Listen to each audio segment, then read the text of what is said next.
Good evening, everyone, and welcome to another exciting edition of Pardon Our Picks, where perfection is a work in progress. I'm your host, Sam. Alongside me, as always, the GM. How you doing tonight? All right, not always, but I'm back. I'm a recurring character, and I've come back. He is. He's more reoccurring than Apu in The Simpsons. So sorry about last week. Had a kid at basketball, and my mouth was numb and couldn't talk. Which, while would have been funny, would not have been fun for me. So Yes. Well, we're glad to have you back. And then, of course, football Jesus.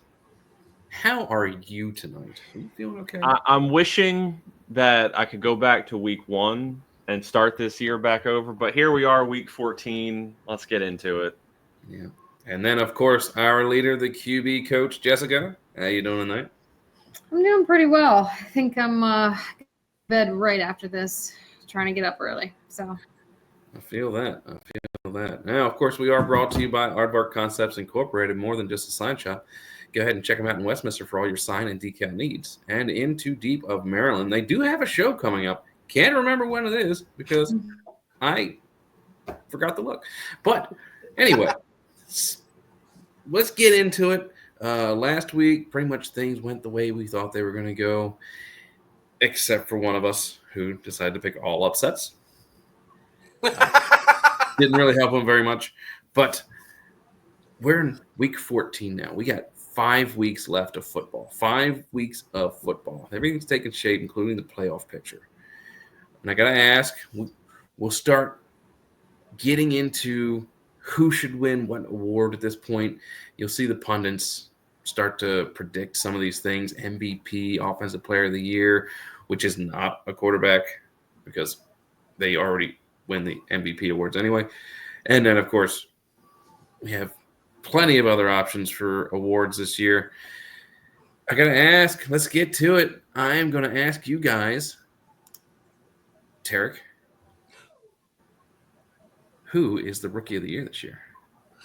all right, so I think I'm going to go against what you said. Pick a QB, actually. I'm going to pick Bo Nix. It's between Bo Nix and Jane Daniels. So both these guys, brand new quarterbacks in the league. I'm edging out with Bo Nix, mainly because the expectation wasn't there. I was talking with some guys at work today, and I was watching the game last night. Spoiler, it's Tuesday for anyone who's when we're recording.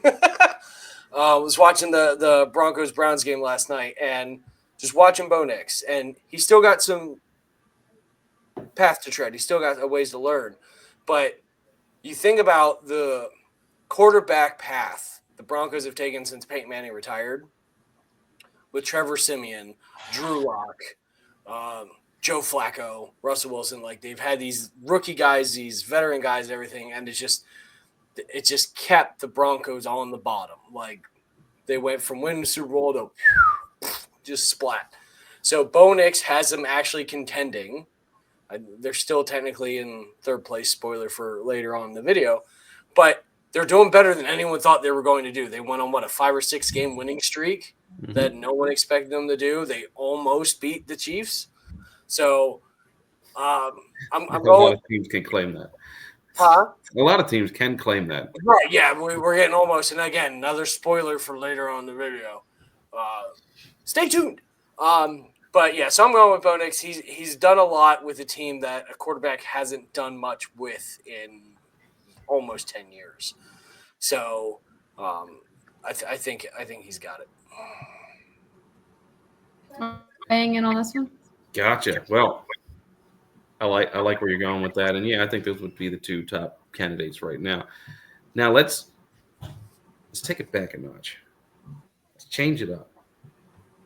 Let's move on to King Football Jesus. Let's get your Coach of the Year. This is a tough one because there's a couple of coaches this year that I think really deserve it. But when I would be handing out this award, I look at the teams that who is exceeding expectations. And there's one team that kind of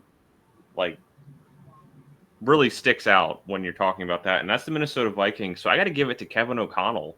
I mean, they drafted a rookie quarterback to come in and essentially okay, here's the keys to the kingdom. this team's future is in your hands. And unfortunately, he gets hurt in training camp, so they turn it over to Sam Darnold. And we all know what Sam Darnold was before 2024. He was a bust of a pick who shipped around the league. You know, he was okay in his, 2 starts in San Francisco, but a healthy San Francisco team, you could plug one of us in at quarterback and we do okay. But he went to Minnesota, and with Kevin O'Connell as the head coach, they are a really good football team. I mean, of course, they have to contend with Detroit, and Dan Campbell deserves his flowers and potentially will win Coach of the Year again. But I think Kevin O'Connell has kind of reshaped that Minnesota Vikings expectation of oh, this is going to be another down year, to this team could actually make the playoffs with Sam Darnold, which I don't think anyone here or anywhere was saying that's going to happen at the beginning of this year. It's an interesting take on it, considering, I mean, they have such great players on offense and defense. But, yeah, I could see it. Now, let us see what Jessica thinks the defensive player of the year should be. We all know that I love a good defense, and the AFC is full of great defensive. I've been watching Myles Garrett since 2018, and he's always been a force to be reckoned with. Just this year of his stats, he's got 32 total sacks, 32 total tackles. Solo, he's got 27 of those. A leader on his offense. He's forcing fumbles. People respect him, and they have to plan for him when they're on the field. That's how you know he's a powerhouse. Anybody that goes up against him, whether it's the Steelers or whoever, Mike Tomlin was caught saying how, he's somebody that you have to plan for. I think he's a game changer. When he's out, they do far worse than when he's in. So I personally think Myles Garrett should be the defensive player of the year. Not a Damar Hamlin fan, I see. No. Good story, but no. So, with all that said, I'm going to throw a curveball because everybody thinks I'm going to go with the MVP, but no! Comeback player of the year. Couple of candidates. We have the illustrious Aaron Rodgers. We have Joe. We have the guy Joe Burrow, who was hurt for a good portion of last year. And then we have my comeback player of the year, Sam Darnold, who barely played last year. 1 or 2 games, like you guys said, in San Francisco. Couldn't get out of New York fast enough. Man was a mess. And yet, he is finding success in Minnesota. He's throwing that ball around like he doesn't have a care in the world. He's hitting people. He doesn't see ghosts anymore. Maybe because everybody's white up there. I don't know. They're all Nordic. They're all Nords. What you got against the Nords? Nothing. I'm one of them, obviously. But quite frankly, he has turned it around. He's done a great job with, yes, a good lineup around him. Jones at running back, Justin Jefferson, Madison. He's doing great with what he has, and the defense has helped him out a lot. And I think that he, right now, is the front runner for that position. But put Joe Flacco in a couple more times, he might take it back again. Maybe. Joe Flacco. Speaking of taking it back, let's see if any of us got any closer to taking it back from our leader, Jessica. Not quite. Oh my God, Brady. I mean, to be fair, Sam let it off. I have thrown the Hail Mary. I have aimed at the moon. I am shooting the moon. I am going for gold and picking all of the upsets. Regardless of what my record may be, I'm giving it an honest shot. I want to see if he can actually keep it above 500 with this strategy. I now want to edit this video and put the Despicable Me, the moon, in that spot and just see if I can find that and do it. Yes. Every time I think I get a leg up, Jessica is right there with me, stride for stride. So, Well, did we have the same picks this week? I thought we had some different. we did have different ones, but we split them. Okay. Yeah. And I'm just stiff arming, like, stay away from me, Sam. Slowly creeping on you, Tarek. Slowly creeping. Speaking of creeping, let's creep on over to King Football Jesus' picks. Football Jesus. If Sam overtakes me before the end of the year, I'm going to pull a Brady and go completely upsets. Oh. Well, speaking of upsets and things that had higher expectations for this year, I'm going with two teams who I think everyone expected to be better than what they are now. I have the Chicago Bears playing the San Francisco 49ers. I mean, I believe when we were talking about quarterbacks in the beginning of the year, Sam even said the quarterback with the most to lose this season is Caleb Williams, and he's kind of come out and shown that he looks like a rookie. He does not look that good. He's taking bad sacks, and he's not getting the ball to his receivers downfield, and they really have no semblance of a run game. Meanwhile, San Francisco, they are on the bad end of an injury bug. I mean, their number one running back went out. Their number two running back went out. Their starting left tackle has been out. Their defensive end superstar has been out. So they lost Brandon Ayuk, who had the whole preseason drama. So both of these teams are kind of just fighting for relevancy at this point. I really don't think any of them have an outside shot at the playoffs. I haven't checked. San Francisco's 2 games out. Not happening. So this game really is just positioning for next year's draft. So who do I honestly think could win this game? I think it's going to be San Francisco, but I'm picking the Chicago Bears because I have to go with every single upset. So go Chicago, but there's no way that this game is even going to be close.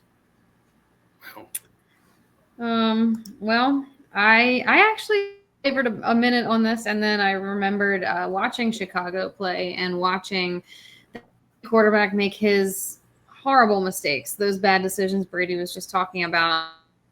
Them being just holding on to the ball so long, like he's got so much time and to learn. He does not have that. I am going with San Francisco as well, but I think it could be somewhat of an interesting game. But Chicago has lost like 7 straight at this point. I don't see them turning it around even with that little boost some teams get after firing. So I'm going with San Francisco, and I don't think it's going to be close. I mean, there's nothing else for me to add here. I'm going with San Francisco, but yeah, it's a game. A little programming note, folks. This is not the Thursday night game. It is not. I forgot to take that off. Oh, okay.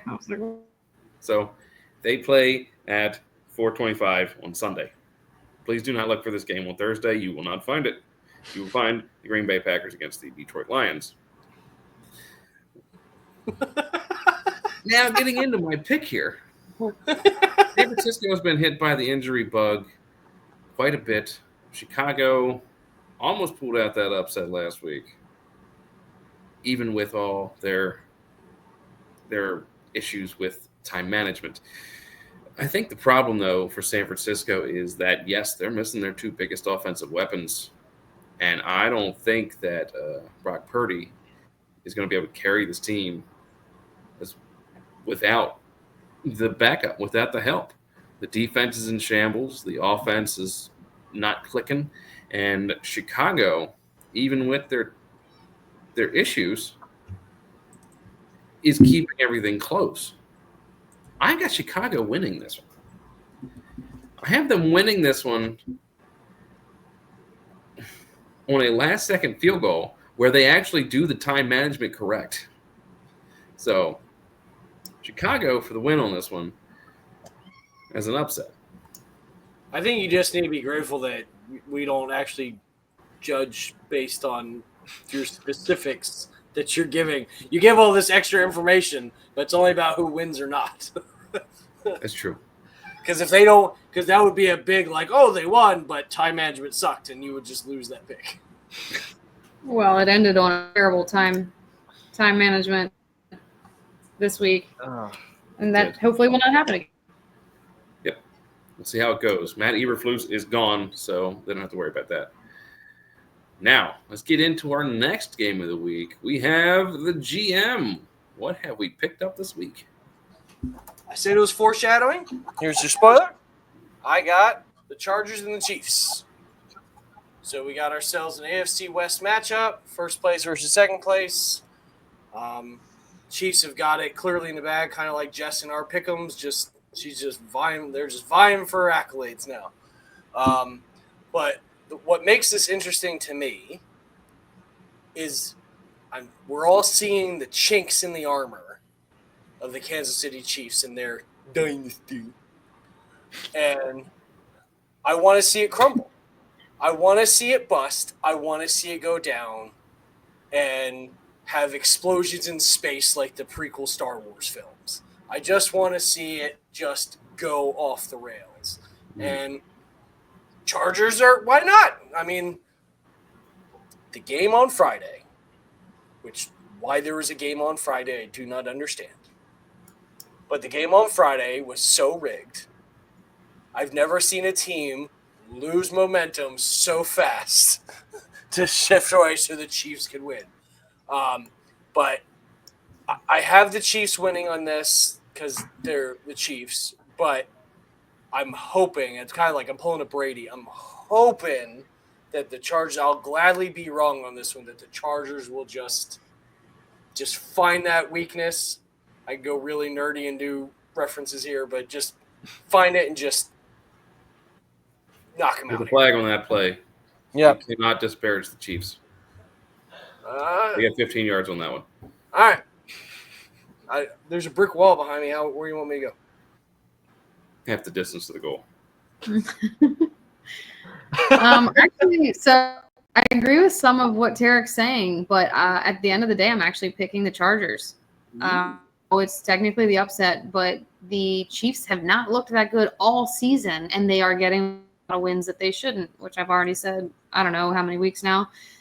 But the Chiefs they've won a 4-game winning streak, right? But they've only won by 3 to 4 each time, whereas, the Chargers are finally hitting a stride. They're doing really well. They have played some tough teams and either won or gotten really close to scoring a lot of points. So I think that they're going to give them a good show. It's going to be a close game, especially because of the penalties that tend to go toward the Chiefs' way. But I'm going to watch this one, and I am going to go ahead and watch that defense for the Chargers hopefully take down the – and that's who I'm going with this week. It is on Sunday night, folks. Convince me. Changing live on air on recording. Go Are you ahead. changing yours?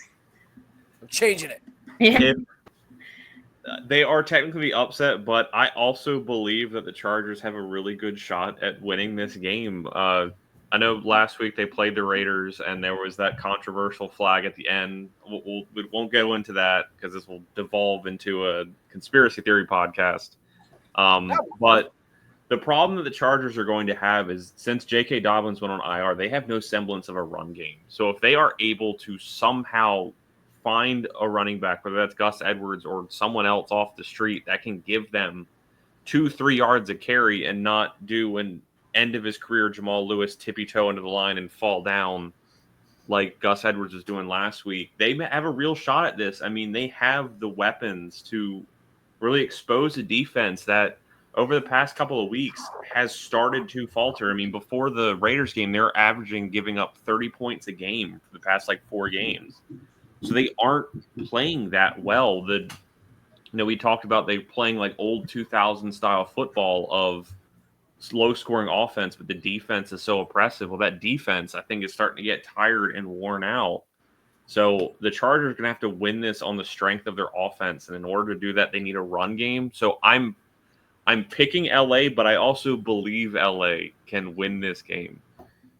I got to ask, with all 4 of us actually picking the Chargers, does that mean you're going to change your pick there, King Football Jesus? No, it's still technically an upset. So in case someone wises up and is like, oh, I'm going to take the sure money, I need to still try and gain a game if in case the sure money falls. Listen, Kansas City has struggled against every opponent that it has played this year. It has won all but one of them, unfortunately, for the rest of the league.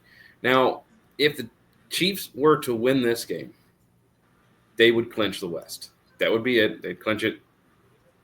Wouldn't have to worry about that. They would just be going for the number one seed. However, the only team that can catch them is the Chargers. Not going to happen. But I think they bust out of their little offensive slump that they had last week. Justin Herbert does better this week than he did against the Atlanta Falcons on the East Coast. And I feel like it's still going to be a close game. The refs are going to try and get Kansas City the best shot that they can. I think the Chargers still get this win, though, on Sunday night. Now, let's get into our last game of the week. Jessica, what have you drawn up for us today? So I have the Cincinnati Bengals versus the Dallas Cowboys. And I think at the beginning of the season, people thought this game a whole lot more than it does, right? The Bengals are dead for playoff hopes, and the Cowboys sort of clinging to life, I guess. But the Bengals off as a horrendous team, and the Cowboys, they had some sparks, but then the face of the earth. But now lately, their defense is looking a little bit better, and the Bengals is back to a whole lot better than they were before. This is going to be Cooper Rush starting, I believe, for the Dallas Cowboys. So it's really no question here to me. It's the Bengals that's going to take this one. It might be a blowout. I know Dallas sometimes can play better opponents really well. I don't see this being one of them. With some just weeks, the teams that they've played and how the outcome has been for those, like last Dallas played the Giants and, barely outscored them. Whereas, Cincinnati lost, but they scored 40 points against the Bears, which is a good defense. So I think this is going to be close to a, and this is going to be the Bengals here playing upset. Even though it's not an upset for them, but, they're kind of dashing Dallas's hopes a little bit. Yeah, Jess said it. How bad of a defense do you have to be when your offense is averaging 35 points a game and you're still 4-8 at this point in the season? It's kind of remarkable, honestly, and they're wasting the last year of T. Higgins and Jamar Chase being together. That being said, I have the Cowboys in this game because I need to try and gain some ground, and I don't know how Dallas is going to win this game, but they're gonna. Maybe. I'm going with Dallas. Dallas is favored. Make sure my mic's on. I had to mute it. My son came down and was digging through stuff. Dallas is favored. The Bengals have not looked good. The only time they've looked good is pretty much fighting other AFC North teams. So I'm going with Dallas, not necessarily trying to pull the Brady here, but I think it's more the Cowboys' game to lose than it is the Bengals' game to win. Cowboys showed quite a bit of defense last week, but the team that they played obviously had no offense. That's been their issue all year, has been defense. The Cincinnati Bengals have showed that they have a great offense after, of course, week 4. They showed they have a great offense, but their defense hasn't been keeping them in games. Last week, they almost came back and got the upset win last second against the Steelers. It was an interesting game to watch. I'm not going to lie, but I look at these two teams, and Cooper Rush, sure, he can get yards, he can get touchdowns, but I look at this game and the Bengals are pissed. They're going to go into this game and just absolutely throw it all over the Cowboys. They're going to beat them down in Dallas, who has 0 home field this year, and absolutely crush them 38 to 10. Oh, I mean, yeah, that sounds right to me. I don't know. With how bad Cincinnati's defense, I would be shocked if they only allowed 10 points. I think they just pick it up this week. I think it's just one of those weeks. Now, let's get into our pop panel quick pick'ems. Let's take a look here what we got. Of course, Brady being the contrarian. To be fair, I think the Lions-Green Bay game, I think that is going to be a very close game. I don't think by any stretch of the imagination that Detroit's going to run away with that one because their defense is so banged up.